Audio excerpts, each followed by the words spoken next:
welcome everybody to the first episode of the Travis High School Global Studies Academy Capstone Visual Podcast Project, hosted by me, myself, Ezra Arias.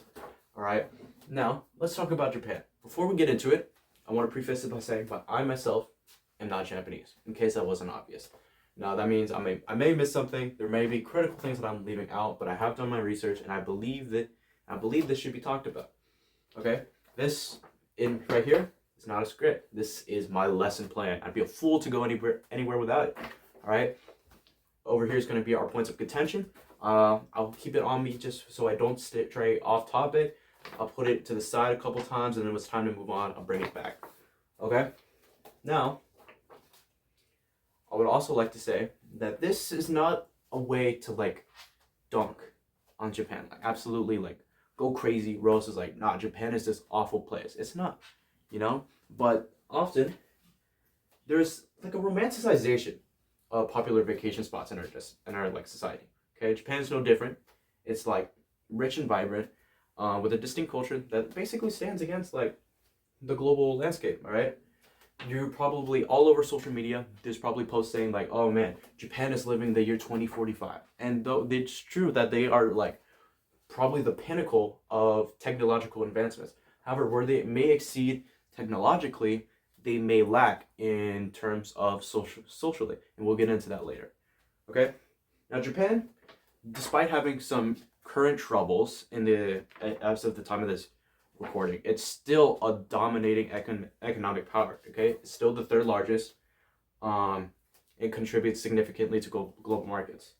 However, let's talk about immigration, specifically about immigrating to Japan or migrating to Japan. Okay, so like many people, Japan is awesome. It's a great place. So let's say you want to move to Japan, which I get. There's a lot of cool stuff in Japan. Okay. This little guy.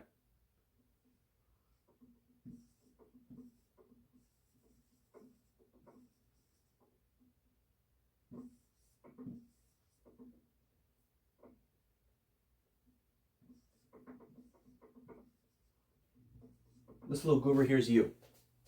Okay, he's a little hard to see on camera, but this little goober, he's you. Now you want to go to Japan. However, this is where the trouble really starts. Okay, immigration. Now you may have heard about a lot of different things about immigration in terms of what we have here in the U.S. In Japan, it's similar but also completely different, and I need to talk about it. Okay, to fully understand this, we need to I have personally gathered this into a couple of different contentions, different pillars, you might say. Okay, first you have the current challenges, what's going on now, and this will be really interesting because we completely keep on getting shit from either outside perspectives, native perspectives. It completely changes almost every other month. And there's also, we're going to follow that by talking about social and political issues in Japanese politics specifically that kind of affect the difficulty of change of immigration reform, specifically how shifting and changing the current immigration policy, or more so the lack thereof, will can positively affect and offer a solution to ongoing issues. So some of you may know that Japan has an aging population. There's going to be a whole lot of old people. Okay? Not only is there a large aging population, but there's also a declining birth rate. There is not a lot of people having kids. That's a little baby there. Okay? Not a lot of people having kids. So those two combined, that's not living a whole lot of hope for the future generations, right? But I would also like to just, as a side tangent, we're using red today. It may be a little bit difficult to see, but red is a prominent color in Japan. but also it means to say, for me, it's to symbolize the oncoming danger. You know, this is how serious it is. Okay, we're using red because it's serious. Yeah. So we have the ongoing declining birth rate and aging population. Now, how can we improve this? Now, in the past, a lot of things that have worked is immigration. Okay, not only do you get more people coming into the country, you get like a diverse amount to just have kids with, right? But also, with more people coming in, that means like more job opportunities, more labor, and that is like overall like a very good solution to these problems. However, the Japanese government is consisted of a diet, a national diet. Okay, it looks a lot.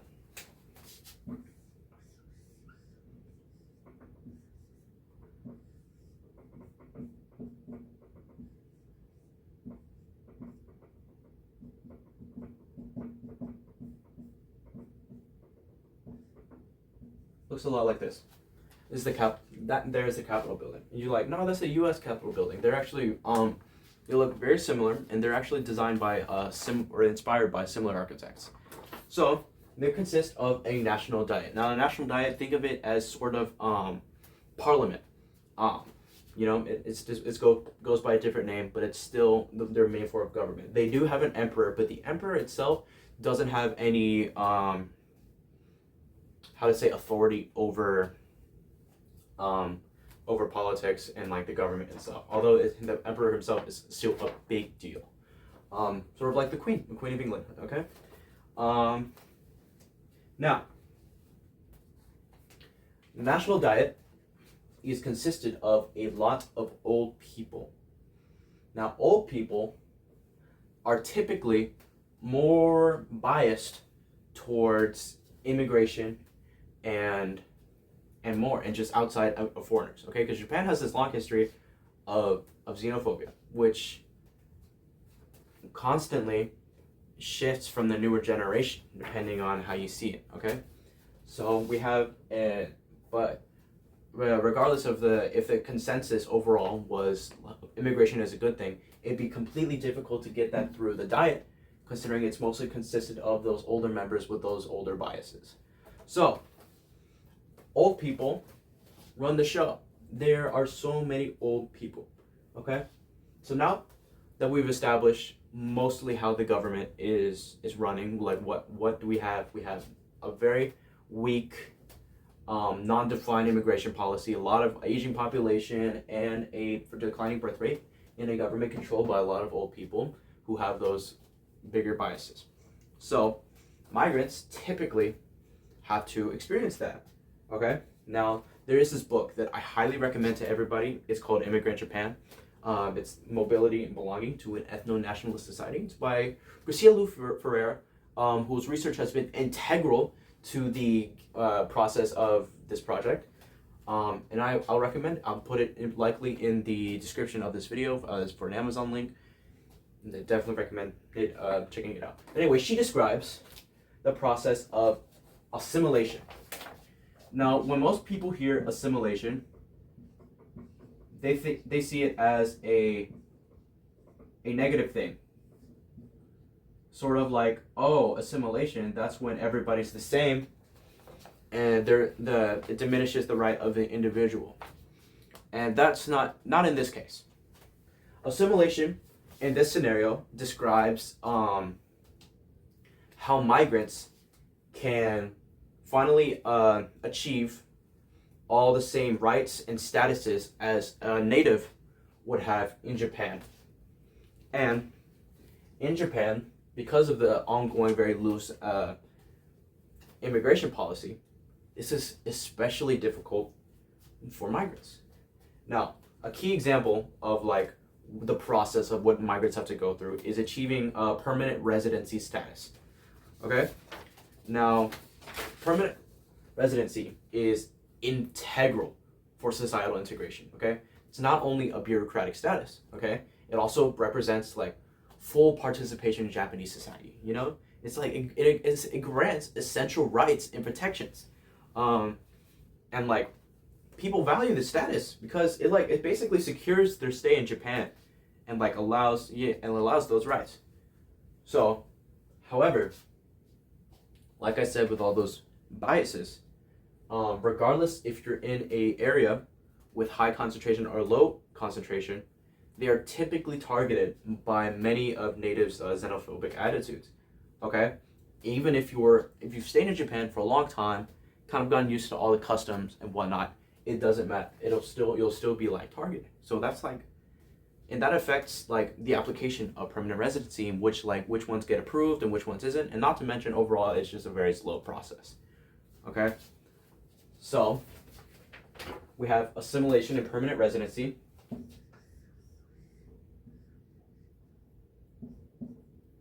This is sort of like an ID card, you know, a Japanese license, if you will, right over here. Now,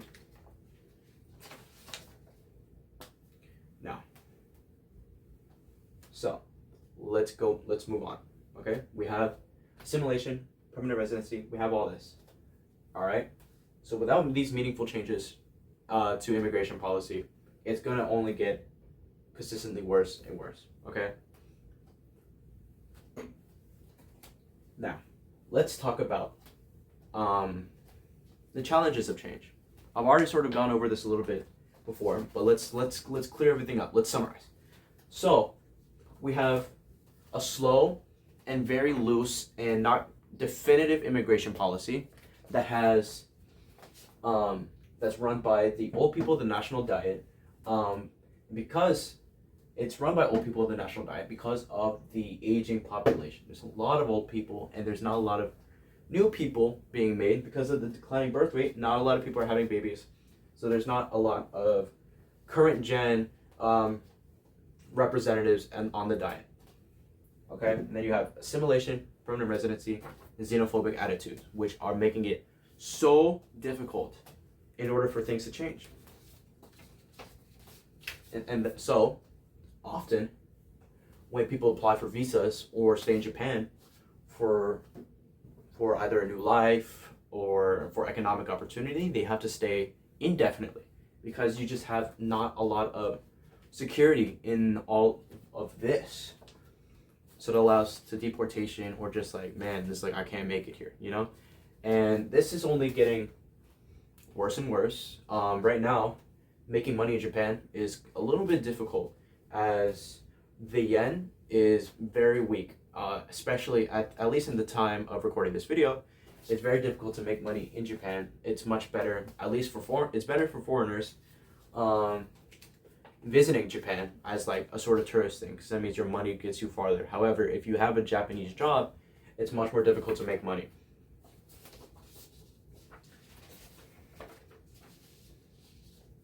Now, so how can we fix this? Like I said, immigration.